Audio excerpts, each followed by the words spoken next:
आज माझं press club घेण्याचं कारण म्हणजे जे आदमापूर देवालयामध्ये भ्रष्ट कारभार चालू आहे, जे पेपरला माध्यमिक दैनिकातून सगळ्या गोष्टी यायला लागल्या, त्या गोष्टीवर बोलण्याचा अधिकार म्हणजे ह्या भ्रष्टाचार कारभाराला आम्हाला ट्रस्ट बरखास्त करा आमचं निवेदन अर्ज आज दिलेला आहे मी। या निवेदन अर्जामागे आमचं असं आहे की ह्या भ्रष्ट कारभाराला सगळ्यात मोठा हस्तक्षेप आहे तो श्रीमती निवेदिता पवार या धर्मादाय आयुक्त यांची नार्को टेस्ट पूर्णपणे करा, कारण यांनी जो निर्णय घेतात त्यामुळे देवस्थानचे सगळ्यात मोठे नुकसान झालेलं आहे। आम्हाला असं भक्तगणाकडून ऐकण्यात आलेलं आहे की मॅडमनी पैसे घेऊन पूर्णपणे निकाल लावलेले आहेत।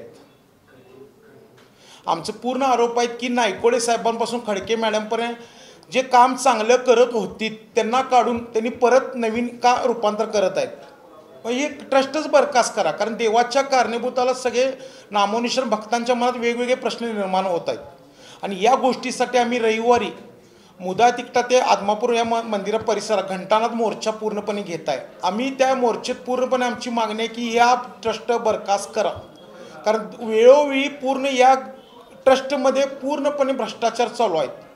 आजपर्यंत भ्रष्टाचाराचे आरोप केले, आम्ही किती अर्ज केले, सगळे केले, आमच्या अर्जाला कोणतीही मागणी नाही, कोणतीही त्याला उत्तर दिलेलं नाही। म्हणजे कुठलाही हस्तक्षेप, कुणाचा हस्तक्षेप आहे हे आम्हाला कळालं पाहिजे।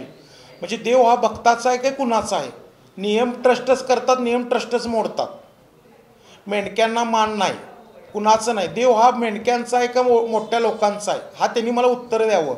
परत रविवारी जो मोर्चा होणार त्यात जर आम्हाला 8 दिवसाची आम्ही अल्टिमेट त्यांना मुदत देणार, जर त्यातून ट्रस्ट बरखास्त नाही झाली तर 8 दिवसानंतर आम्ही जे बाळूमामा हलसनाथ ग्रुप किंवा भक्तगण टोटली अखंड महाराष्ट्राच्या आम्ही उपोषणाला बसणार आहे।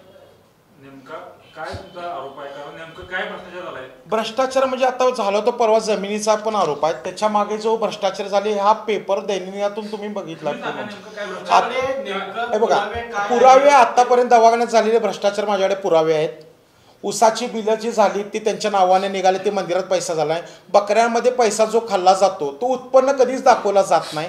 देवाचा एवढा उत्पन्न तो आजपर्यंत बाहेर पडला नाही। मी खडके मॅडमचा जो आता रेशो आणला होता पूर्णपणे त्यांच्या कार्याकडे जो झालेला उत्पन्न, असा उत्पन्न त्यांनी मला दाखवावं झालेलं आहे आमच्या कार्यात म्हणून।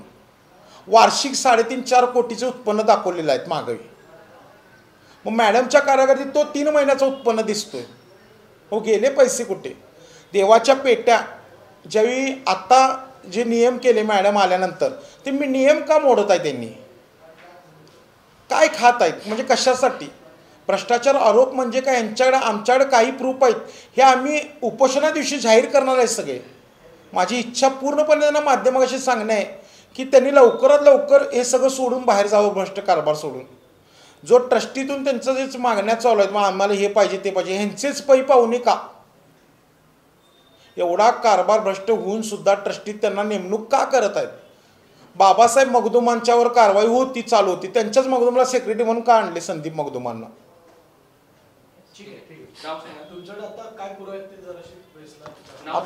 निखिल मोहिते माझं नाव। आता माझ्याकडे जे उसाची बिलापासून दवाखान्याच्या बिलापासून रेशो प्लस ते काय जे जमिनीचे काही घोटाळे झाले ते सगळे पेपर्स माझ्याकडे आता आहेत। आणि मी प्रेस नोटला पण काही मुद्दे दिलेले आहेत त्यामधले। मला यांनी त्यांचे प्रूफ दाखवा की हे पैसे देवस्थानला जमा झालेत म्हणून। जमिनीचे पैसे जमा होऊन पण जमिनी अजून देवस्थानच्या नावावर का नाहीत? मग वैयक्तिक नावावर का जमिनी घेत आहेत? गाड्या पण त्यांच्या वैयक्तिक नावावर का?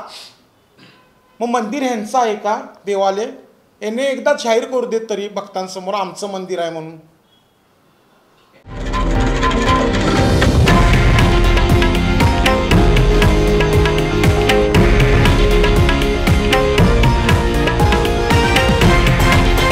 हे आहे देशातील नंबर 1 न्यूज नेटवर्क आणि आपण पाहत आहात TV9 मराठी, एकमेव।